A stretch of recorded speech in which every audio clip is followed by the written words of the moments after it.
I'm going out, I gotta go. I'll bang a rang on the radio. So turn it up, I'm telling you. I think I'm ready for something new. Hey, hello, it's nice to meet ya. Hey, come in and have a slice of pizza. Hey, hello, it's nice to meet ya. Hey, come in and have a slice of pizza. Hi, I'm Noelle, and I'm joined by Mark Johnston of the band called Knelt Before. How are you? I'm doing well, other than I just broke my stand for my phone. Yeah. That's not good. Hopefully you can get that fixed soon. But Yeah. so first off, tell us your role in the band, like what's instrument you play and everything. Well, I am the singer, screamer, singer guy. Um, and I kind of am the one that starts with the ideas and the songs. I mean, at least for this last one. Okay. And so on the album, I'm doing some guitars, vocals, some bass, and then a little bit of like fill-in stuff here and there. So, Okay, but cool. mostly singing. Nice. So you describe the band as PMA hardcore, like positive mental attitude, Mhm. and that's kind of interesting because usually hardcore is about like getting your rage out, and the lyrics are usually pretty angry. So what made you decide to create hardcore music that was like more positive? Um, the band actually started as a way for me to pass down some knowledge to my son. Um, Okay. my son, he's 8 years old right now. Oh. He's speech delayed and autistic. And so language has been a struggle for him over the years. It's gotten a lot better, but we Mhm. started off by doing cover songs. So the first song Okay. that we did together, we did a Faith No More song, and I would like piece together the words that he would say and then put the music behind it. And he would go back and listen to it, hear himself, and then kind of repeat it back. So seeing how positive an influence music has been on him and his development with his language, I wanted to create something that he could listen to over the years and get a positive message from, and kind of a blueprint for a better way to live life. Um, there's been many hardcore bands that have kind of done positive stuff, Yeah. but it's the the great thing about music is you can take either the negative music or the positive music and pull something positive from it. So like you Right. could listen to something that's totally angry and violent, and that's how you get your aggression out. Yeah. So you go through it with that singer or with that band, and you come out the other end feeling better because you've both Yeah. had that cathartic release of the Right. anger. My perspective from it is I've already done all that. Yeah. Um, and at this point in my life, I don't have a lot of that anger anymore, but I still enjoy yelling, Yeah. playing that type of music. Yeah. So at least I can kind of do it with a more positive spin. In bands like Yeah. Killswitch Engage, like they have very positive lyrics, but it just sounds super crazy. Heavy. Yeah. But I've That's always really loved cool. I've loved the dichotomy of it. Like on the flip side, I really love Saves the Day. And I don't know if you've heard Yeah. them, but Yeah. like super nice, happy music, but he's singing about hanging somebody and cutting their throat and drinking their blood and all this Right. crazy stuff. It's like, Yeah, oh, it's an okay. interesting like juxtaposition. I think that's cool. Yeah. So, how did you guys meet and decide to start making music together? It started off, I was making this, music with my son, Hmm. and I was like, well, I kind of want to do something on my own with it. And so I had just me recording music, and I've never liked doing everything by myself. I enjoy writing music, but I always enjoy the process of working with other people and creating something, holistically with multiple people. Hmm. Um, I guess organically, not holistically, but anyway. Yeah. Um, uh, and so I put out an ad, and I got a lot of responses from it, and they weren't really people that I could see myself kind of sticking with. And then I met Mhm. Dawn, and Dawn was also straight edge. Dawn's vegetarian, and so we went out and got lunch a couple of times, and then just hung out more and more. And then like, okay, this is working. Let's make some music. And so then we started making music. I then had a friend who I'd been working with. I had a previous project years ago. It was just the drummer and I, and she was in a band that was breaking up because the singer was moving away, and so she became available. So Shannon got added on, and then through Shannon, I met Derek. So still don't have a bass Okay. player, but Yeah. it's the four of us kind of just we all come from different backgrounds. We all have different ideals and things, different musical tastes, but it's easy for us to come together and create stuff. And so it just makes sense. And Cool. I haven't had a lot of that experience in the past where you can just kind of get together and just stuff kind of flows. So it's a Yeah. good feeling. Yeah. So this That's feels good. good. Yeah. It's good that you all get along. So you've been in a lot of different bands. So what was your first band and when did you decide that music was something that you wanted to do? Oh, um, when I was 14, I was in a punk band. Okay. Um, we were called Outnumbered, and uh, they actually kept going for a while after I left. But it was, trying to find myself in high school, and it was a very pop punky band influenced by uh, Bad Religion and Suicidal Tendencies, and then like a lot of like Okay. '90s like 10 Foot Pole and Pulley and Big Wig and all that stuff that Yeah. was on Fearless Records at the time. But uh, I had long hair and I listened to the wrong kind of music, and so I kind Yeah. of got the ultimatum, change my appearance and my outlook on things, or leave the band. So I left the band. Yeah. Then I was in just after high school. Um, I joined just a hardcore punk band called What Lies Within. We were on Good Life Recordings out of Belgium, and Okay. that one was kind of funny. The guitar player's dad was my high school social studies teacher, Oh, so that was kind of awkward that's going over funny. to his house. And like Yeah. I did well in school, and Yeah. as a teacher, he wasn't allowed to kind of give his political ideologies or opinions on things, Right. but he always had similar ideals to me, and there'd be like secret winks and stuff when we shared Yeah. an opinion. Yeah. And so I got along with him well, and it was okay in that respect, but it was just still kind of funny showing up to their house being like, oh, you're my teacher. Yeah. And even though you're not in school with this person anymore, it's like, hi, Mr. Rudd, how are you? Yeah. So That's so funny. um we did that one for a while. The singer, just I think I've always just had issues with singers. Oh. So he became straight edge after having issues with drugs and alcohol, and I think he just kind of struggled going back and forth with that type of stuff. And so as we would tour, and he was losing weight, some of the like stuff that was in his system still came out, and it just got really awkward, and I couldn't hang with that. And then I was in a pop punk band, which, well, I don't know if you call it pop punk. I guess it was just like more of a poppy rock band called Yeah. A Prize Worth Killing. We were also known Okay. as the Pink Daggers because our logo was a pink dagger. Okay. That's cool. Um, yeah, that one was a really fun band. We did a lot. We got really popular. Nice. Island was looking at us to develop us around the same time that they were developing a band called Karis Flowers, which turned out to be Maroon 5.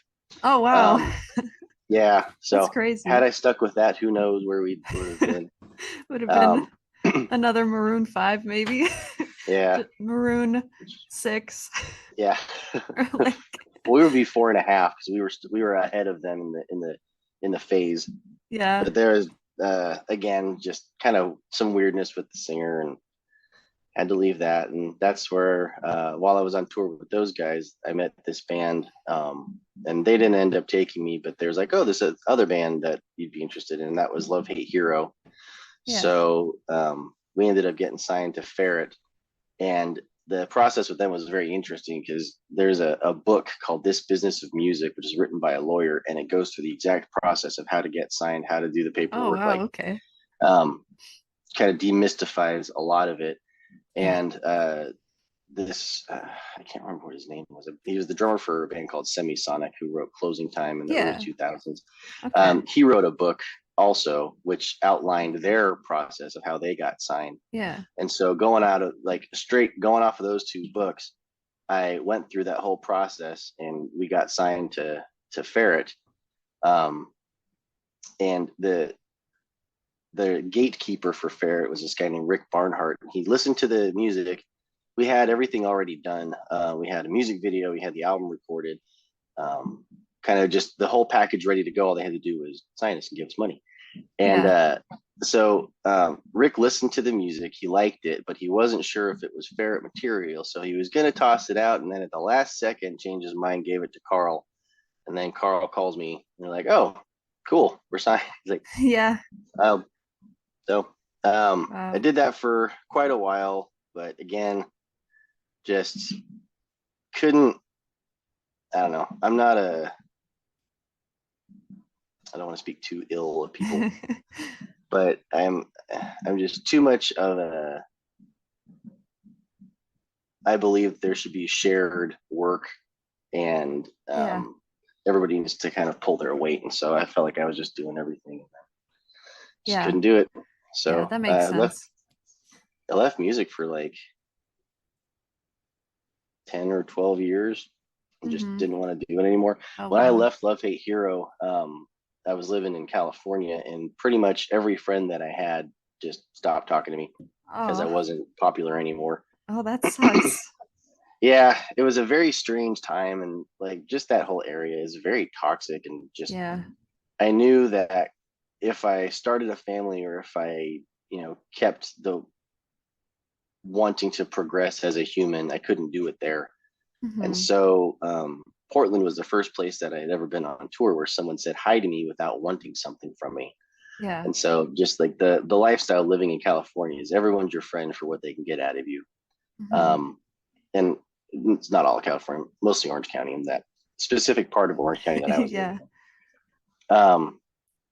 And so I just was like, oh, I'm just going to move to Portland and just see what happens. Mm-hmm. So I just moved up here and didn't have a plan. Um, I had a job waiting for me. The job fell through. So I was like, yeah, I'm just going to go back to college and I'll get my master's and become a teacher because my favorite thing from touring was always having kids come up to me and be like, I'm learning how to play guitar because of you. I was like, Yeah. oh, cool. Have a guitar. So like I gave away Yeah. a bunch of guitars. Yeah, that's cool. Just having little kids being so excited about it. It's so Yeah. intoxicating. And so I just gave them a guitar. Yeah. And That's so nice. well, it was the last show that I knew that I was playing. I was going to just destroy my guitars. Yeah. And I was like, oh, I'll be good. So I had this Yeah. kid come up and he's like, my brother's learning how to play guitar because of you. I was like, oh, well, this kid's 10. I was like, how old's your brother? 6. Oh Holy cow. wow. So That's I gave him a crazy. guitar and the kid, like his eyes just bugged out of his head. He's screaming, running around. And his mom comes up. He's like, did you just give my son a guitar? I was like, yeah. She just starts bawling. So she's Oh. crying. I'm crying. The kid's crying. So it's like, I knew I wanted to become a teacher because if I Yeah. couldn't affect lives, one way, I was going to at least do it through teaching and kind of Yeah. affect them another way. That's So really cool.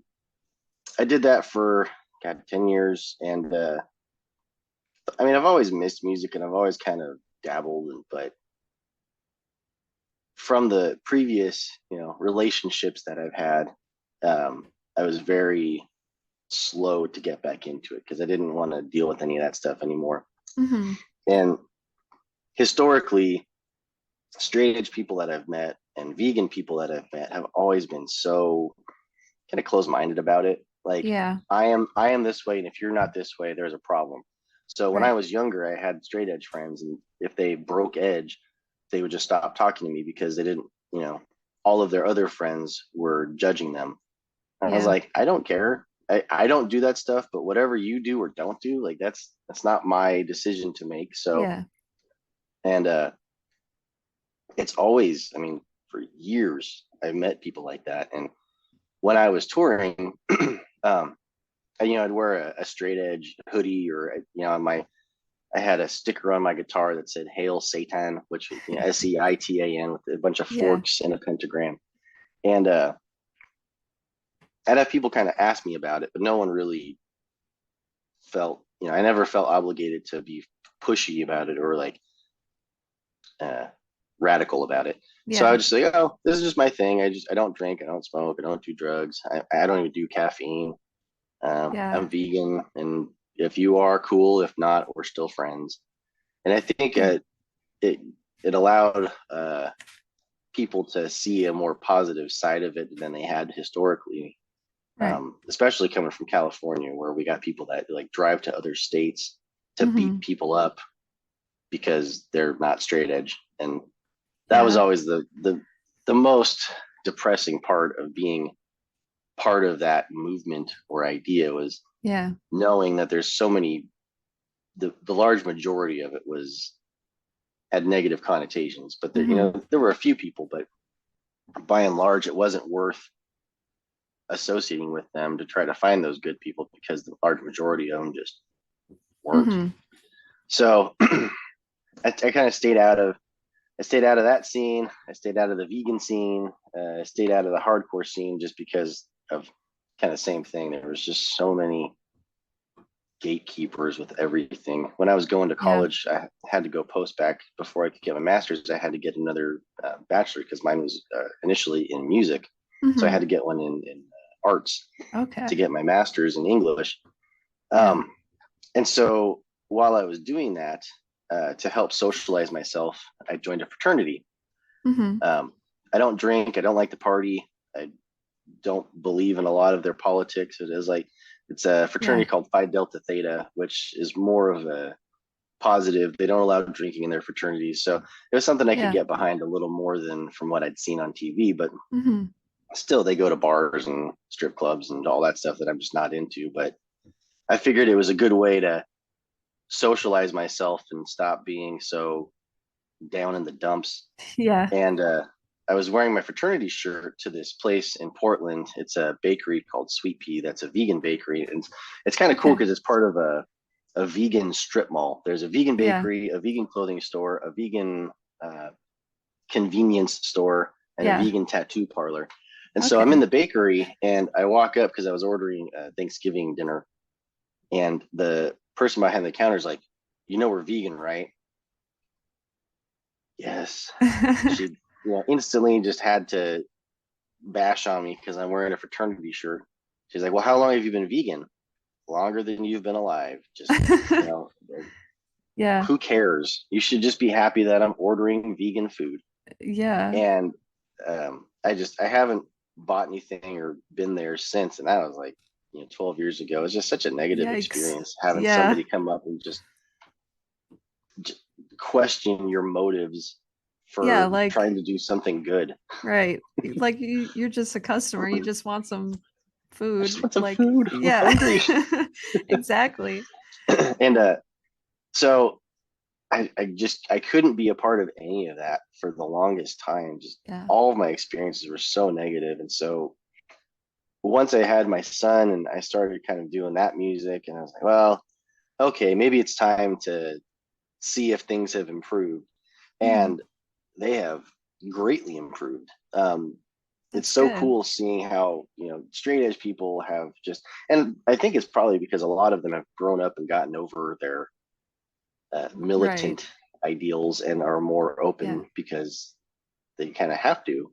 If you want to Hmm. have friends, you got to have friends of all types. Yeah. And so it's ingrained more of a inclusiveness across generations, because the large majority of them are now the older ones that are showing that inclusiveness. Hmm. So vegans aren't as jerky, straight edge people aren't as jerky. um, and the hardcore scene is actually pretty cool. Up here there's some Yeah. really good bands, and very, just a huge mix of everybody. The only thing I Yeah. can't figure out is all these damn genres. um, Everything is some weird random subgenre, and I was like, what Yeah. kind of music are you guys? Like, I don't. We're hardcore. We're, Yeah. you know we Right. we play loud music and scream, but I also enjoy playing pop punk. So we have some pop punk songs, and like Yeah. eventually we'll probably have some acoustic songs. But if they Yeah. still ask me and be like, we're still a hardcore band, because that's you know, that's Yeah, the ideal for that we sure. believe in. So Yeah. yeah, it's been an interesting road of every type of music, and I've played in coffee shop bands where we've done folk music. I just love playing music. Yeah. I have I got a degree in class jazz composition, and then Okay. I have my English degree, so I just enjoy writing and songs and stories and things. And Yeah. That's part of cool. my part of my teaching, I incorporated a lot of music into it too. Yeah. So it's such a positive force, and you can use it for so many different things. One of the things that I've always wanted to do was there's a school in Pomona, or actually in Pasadena, in California, that Yeah. works with varied disabilities, but the whole school solely uses music, Yeah. and it's music therapy, Hmm. but it's for speech development, social interactions. Um, like the kids of Whitney High. Yeah. Um, my friend did a documentary of them, and I got to meet all them and hang out with them when they were in Oregon, and follow Oh, them around on a bit of their tour, and just like, in yeah. the same type of thing. Like Michael Monaghan, their teacher, used music to help these kids become social, and the just the leaps and bounds that it allows people to take, and Yeah. it cures a lot of social anxiety and allows them to be more outgoing. And where before they would kind of feel themselves as pariahs because they're different, now they have a way to get themselves out, excuse me, and use it as a means to better themselves, better their social status, meet people. And if they aren't comfortable talking to somebody one on one, they can go play a show, and then that Yeah. will entice people to come to them. So Yeah. it's a really cool way to create that, break down those boundaries and those social Yeah. anxieties that you might have. So For sure. there's a long answer to why I'm doing music. Yeah. That's all cool though.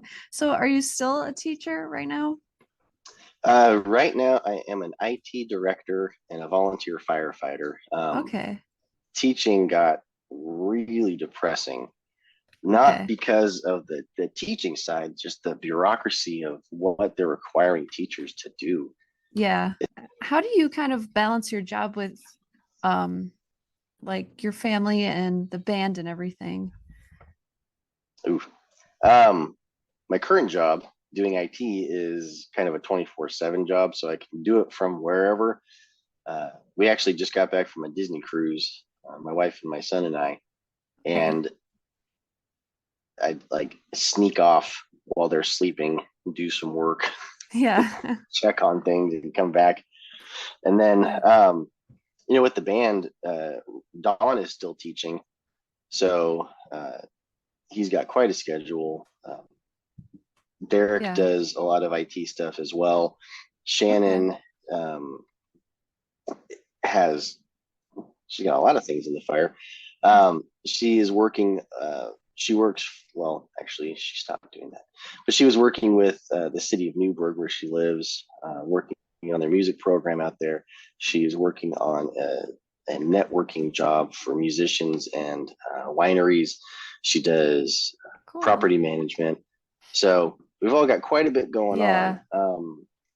The the great thing and the sad thing about technology and music today is like it's so easy to just record something, send it to this person, they can add their part, send it to that person. Um, so it's easier to create music and record music, but it's not as democratic because Yeah. everyone's not in the same room. Hmm. So the album was basically me and Derek, or me and Shannon, or me and Don, or like, two of us. Yeah. And so there wasn't a time where everybody was together recording at the same time. Okay. We played together a couple of times, but we've met together, but it's a great thing that we're able to have our lives and still be able to make music, but it's a shame that we can't get together more often. Right. So it's something we're working on. Yeah. We're committing more to it and becoming better about it. And we started, getting together weekly, and then I got sick. Oh no. Eric got sick, and just like so, Yeah. we're working on it. Yeah. But yeah, the really great thing is, we can record and play at my house, so I'm not too far from my family. Okay. My job Yeah. allows me to do a lot from the road. The one thing that really comes up a lot is the firefighting, and that Yeah. one will send me away for weeks at a time if I'm doing wildfires, Yeah. or um, if there's a big fire going on, I could be gone for like 8 to 10 hours of that day, Mm-hmm. and that's just on a whim. So there's Yeah. been a time where I've had somebody over here, we're recording, and I'm like, I gotta go, and Sorry, my then phone's ringing. I oh, don't no know if you worries. can hear that, but But like, we'll be in the middle of recording, and suddenly I get a call, and I have to run down to the fire station and go do something, and then I'm gone for like 3 hours. So it's kind of yeah. you know you just do what you can, take as much as you can, and Right. we're the band wasn't ever really designed from the beginning to be like something that we were going to go gung ho with. Yeah. It's turned into it from the positive responses that we've got. So now we're all making adjustments because we were like, oh, let's just be some casual, thing Yeah. for fun. And it was like, oh, this is actually something. So Yeah. we got to get together more. Yeah, definitely. So you released your newest EP called Be Nice in October. Can you talk about how, like, what the themes of that EP are and what the overall message is? Be nice. What do you mean? Oh, It's, excuse me, still getting over being sick. Um, yeah. the whole album is like I was saying, it's a conversation between myself and my son Atlas. Mhm. Each one is something that I have gone through or an emotion that I felt, and it kind of goes into either just the emotion or how I've dealt with it. So like the first song, Anger and Acceptance, is all these bad things happen, and then you get mad, but there's just no time to hold on to that anger. So Mhm. I don't have time to be angry about stuff. I'm just not Yeah. that angry anymore. Then the Yeah. second one is all the bad things that ever happened to you. You just kind of take what you can from the good and then just get rid of the bad. Um, Yeah. Purpose, kind of the same thing, is all these things hit you, and you have a choice of how you want to let it affect you. And so Right. I take all these things in, and then I just spit them back out and get rid of them and just hang on to the Yeah. good stuff. So, Cool. yeah, I mean, the whole album is just how I and kind of the collective we feel about certain things. So, emotions, situations, how to take something bad and turn it into something positive. Cool. I think that's a great message. So, one of the songs on the EP is called Live with Myself, but it's in Japanese. Can you talk about why you chose to write it in a different language and what that song is about? Yeah.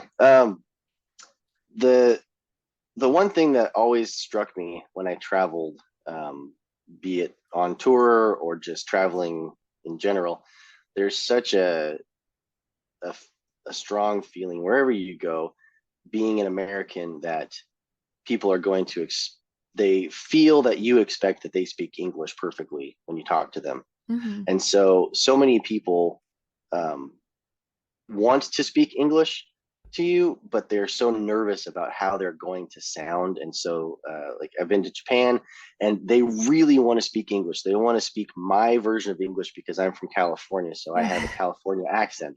So they want that American California English, and so they want to work on that. I was like, oh, I want to work on my Japanese, Yeah. and it's it's always been such a language is such a unifier, and it's been such a eye-opening experience. Like, we went to France, and I was at the Disney hotel out there, Hmm. and this guy walks up, and he's from Texas. He's got his big hat, and he's like, "Do you speak American?" And oh man. And so the lady behind the counter looks at him and it's just like, seriously, she has a name tag that has a French flag and a British flag. So yeah, she speaks English because there's a Yeah. British flag right there. So she just looks at him and she's like, "Je ne comprends l'anglais." Like, I don't speak English. So he looks at Yeah. me and I was like, "Oh, je ne comprends." And he gets mad and walks away. And she, it was my turn to come up afterwards. And she was so nice that I knew enough French to kind of get through the conversation that she Yeah. bent over backwards to do stuff to be nice to us.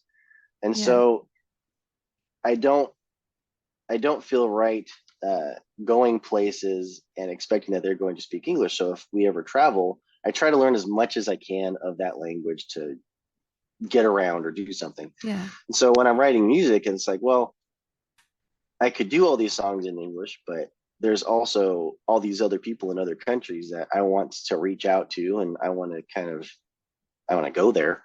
So Yeah. it'd be nice to record something in that language. So we have that song in Japanese. There's a band from Germany we're doing a split with in the next couple of months. So I'm recording one of their Cool. songs.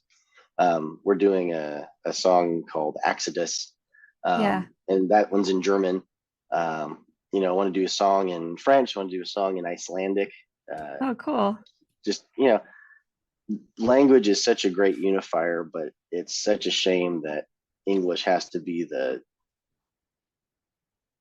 everyone has to come to our table. So Right. I'd rather be able to meet people halfway and do something with Yeah. that.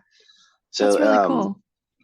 I started writing the Japanese song, and the way that I learned Japanese, um, I took it for years in college and on my own. And there's so many different forms of the language. There's the Yeah. casual, business, and formal, and then depending on who you're talking to, then you have to change it, and who you're talking about, you have to change it.